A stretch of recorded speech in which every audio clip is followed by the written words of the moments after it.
ಸಮಸ್ಯೆ ಕುರಿತು ಮಾತಾಡ್ತಾ ಇದ್ದಾರಂತೆ. ಅದು ಅಂದ್ಕೊಳ್ಳೆ ನನಗೂ ಅನಿಸ್ತು, ಪಾಪ ಇವರು ಭಾಳಷ್ಟು ಕಷ್ಟಪಡ್ತಾ ಇರ್ತಾರೆ, ಹಳ್ಳಿಯೊಳಗೆ ನಾವು ನೋಡಿದ್ದೀವಿ. ಆಮೇಲೆ ನಮ್ಮ ಗಾನ್ಗೇರ್ ಅವರು, ನಿಮ್ಮ ಲೀಗಲ್ ಅಡ್ವೈಸರ್, ನಮ್ಮ ತಾಲೂಕಿನವರು, ಅವ್ರು ಬಂದು ಇಲ್ಲ ಹಿಂಗಿಂಗದ ಅಂತೇಳಿ ವಿಶ್ಲೇಷಣೆ ಮಾಡಿದ್ರು ಮತ್ತು ಈ ಕರಪತ್ರ ಕೊಟ್ಟರು ನನ್ನ ಕೈ. ಹೀಗಾಗಿ ನಾನು ಕರಪತ್ರ ನೋಡಿದ ನಂತರ ಸಂಘಟನೆ AIUTUC ಆ ಸಂಘಟನೆ ಮುಖಾಂತರ ಮಾಡ್ತಾ ಇದ್ದೀರಿ ಅಂತ ಗೊತ್ತಾಯ್ತು ನನಗೆ.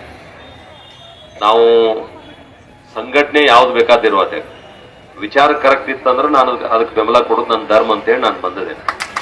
ಯಾಕಂತಂದ್ರೆ ನಮ್ಮ ವಿಚಾರಧಾರೆ ಬಲಪಂಥೀಯ ವಿಚಾರಧಾರಿಗಳು, ಅವರು ಎಡಪಂಥೀಯ ವಿಚಾರಧಾರಿಗಳು. ಆದ್ರೆ ಕೆಲವು ಸಲ ವಿಚಾರಗಳು ಸರಿ ಇದ್ದು ಅಂತಂದ್ರೆ ಯಾವುದೇ ಇರಲಿ ಅದಕ್ಕೆ ನಾವು ಬೆಂಬಲ ಕೊಡೋಣ ಅನ್ನುವಂಥ ಹಿನ್ನೆಲೆ ಇಟ್ಕೊಂಡು ನಾನು ಬಂದಿದ್ದೀನಿ. ಮೊನ್ನೆ ಕೂಡ ದೆಹಲಿ ಒಳಗೆ ನಿಮಗೆ ಇನ್ನೊಂದು AITUC ಅಷ್ಟೇ ಅದ, ನಿಮ್ದು ಇನ್ನೊಂದು ಒಂದು ಯು ಜಾಸ್ತಿ ಅದ, CPI ಅವರು ಬಂದಿದ್ರು.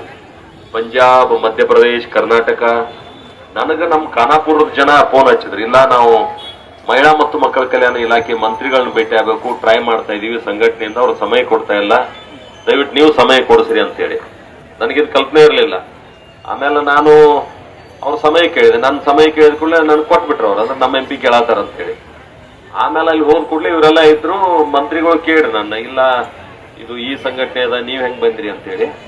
ನಾನು ಹೇಳಿದೆ ಸಂಘಟನೆ ಯಾವ್ದಾರ ಇರಲಿ, ಅವ್ರ ಸಮಸ್ಯೆ ಪರಿಹಾರ ಆಕೈತೆ ಅಂದ್ರೆ ಯಾರೇ ಭಾಗವಹಿಸೋಣ ಅನ್ನೋಂಥ ಕಾರಣದಿಂದ ಬಂದನಿ, ನೀವು ಅದನ್ನ ತಪ್ಪು ತಿಳ್ಕೊಬೇಡ್ರಿ, ಅವ್ರು ರಿಪ್ರೆಸೆಂಟ್ ಅವ್ರ ಲೀಡ್ ತಗೊಂಡಾರ, ತಪ್ಪೇನದ ಅಂತೇಳಿ ಕುಂತ ಅವ್ರ ಜೋಡಿ ಚರ್ಚೆ ಮಾಡಿ ಸಾಕಷ್ಟು ಸಂಗತಿಗಳನ್ನ ಅಲ್ಲಿ ಪರಿಹಾರ ಮಾಡುವಂತ ಒಂದು ನಿಟ್ಟಿನೊಳಗೆ ನಾವು ಭಾಗವಹಿಸಿದ್ವಿ. ಇದನ್ನ ಯಾಕೆ ನಿಮ್ಗೆ ಹೇಳತ್ತೀನಿ ಅಂದ್ರೆ, ನಮ್ದು ಯಾವುದೇ ಸಂಘಟನೆ ಇರಲಿ, ನಮ್ಮ ಜನರಿಗೆ ಒಳ್ಳೇದಾಗ್ತೈತೆ ಅಂದ್ರೆ ಅದಕ್ಕೊಂದು ಸಪೋರ್ಟ್ ಮಾಡೋಣ ಅಂತ ಒಂದು ಹಿನ್ನೆಲೆಯೊಳಗೆ ನಾನು ಇಲ್ಲಿ ಭಾಗವಹಿಸಿದ್ದೇನೆ ಅನ್ನೋಂಥದ್ದು ಮೊದಲು ಸ್ಪಷ್ಟಪಡ್ತಾ ಇದ್ದೀನಿ. ಮತ್ತು ಬಹಳ ಯೂನಿಯನ್ ಸಮಸ್ಯೆ ಅದಾವ ನಿಮ್ಮ, ಅಂದ್ರ ನೀವೇನ್ ಕೇಳತ್ರಿ, ಈಗ 5,000 ರೂಪಾಯಿ ಅದ, 5,000 ರೂಪಾಯಿನ 10,000 ರೂಪಾಯಿ ಮಾಡ್ರಿ ಅನ್ನುವಂಥದ್ದು ನಿಮ್ ಡಿಮ್ಯಾಂಡ್ ಅದ. ಈಗ ಮಿನಿಮಮ್ ವೇಜಸ್ ನಾವು ಹಿಡಿದ್ರು ಇದಕ್ಕೆ ಜಾಸ್ತಿ ಕೊಡ್ಬೇಕಾಗೈತೆ. ಅವ್ರು ಯಾವುದೇ ಒಬ್ಬ ಕೆಲಸ ಮಾಡುವಂತ ವ್ಯಕ್ತಿಗೆ ಸರ್ಕಾರ ಮಿನಿಮಮ್ ವೇಜಸ್ ಕೊಡ್ಬೇಕನ್ನುವಂಥದ್ದು ಅದ.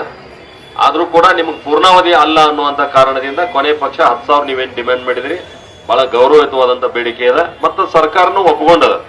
ಕಳೆದ ಜನವರಿ ತಿಂಗಳದೊಳಗ 42,000 ಜನ ನೀವೇನು ಸಂಘಟನೆಯಿಂದ ಹೋರಾಟ ಮಾಡಿದ್ರಿ, ಅವಾಗ ಸರ್ಕಾರ ಒಪ್ಕೊಂಡಿತ್ತು.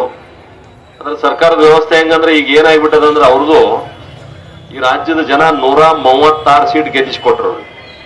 136 ಸೀಟ್ ಗೆದ್ರೂ ಕೂಡ ಒಂದು ಉತ್ತಮವಾದಂತ ಆಡಳಿತ ಕೊಡ್ಲಿಕ್ಕೆ ಸಾಧ್ಯ ಆಗ್ತಾ ಇಲ್ಲ. ಒಬ್ರ ಕಾಲ ಒಬ್ರು ಅವರ ಜಗ್ಗಿಡತ್ತಾರ.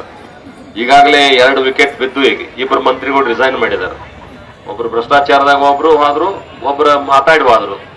ಹೀಗಾಗಿ ಇಷ್ಟು ಕ್ಲಿಯರ್ ಮೆಜಾರಿಟಿ ಇದ್ದವರು ಯಾವುದೋ ಸಮಸ್ಯೆ ಬರದಂಗೆ ನೋಡ್ಕೋಬೇಕಾಗಿತ್ತು. ನಿಮ್ ಸಮಸ್ಯೆ ಬರ್ಗುಡ್ದ ನಿಮ್ಗೆ ಕ್ಲಿಯರ್ ಮಾಡಿಬಿಡ್ಬೇಕಾಗಿತ್ತು. ಆದ್ರ ಸಮಸ್ಯೆ ಬಂದ ಮೇಲೂ, ನೀವು ಹೋರಾಟ ಮಾಡಿದ ಮೇಲೂ, ನಿಮ್ ಮಾತು ಕೊಟ್ಟ ಮೇಲೂ ಮಾಡ್ತಾ ಇಲ್ಲ ಅನ್ನುವಂಥದ್ದು ಅತ್ಯಂತ ಈ ಸರ್ಕಾರದ ಶೋಚನೀಯ ಸ್ಥಿತಿಯನ್ನು ತೋರಿಸ್ತದ. ಇವತ್ತು ಅಧಿವೇಶನ ನಡೆದಂತ ಸಂದರ್ಭದೊಳಗೆ ಇಡೀ ರಾಜ್ಯದಾದ್ಯಂತ ಎಲ್ಲ ಜಿಲ್ಲಾ ಕೇಂದ್ರದೊಳಗೆ ನೀವು ಹೋರಾಟ ಮಾಡ್ತಾ ಇದ್ದೀರಿ. ಅದು ಸರ್ಕಾರದ ಗಮನಕ್ಕೆ ಬರಬೇಕು.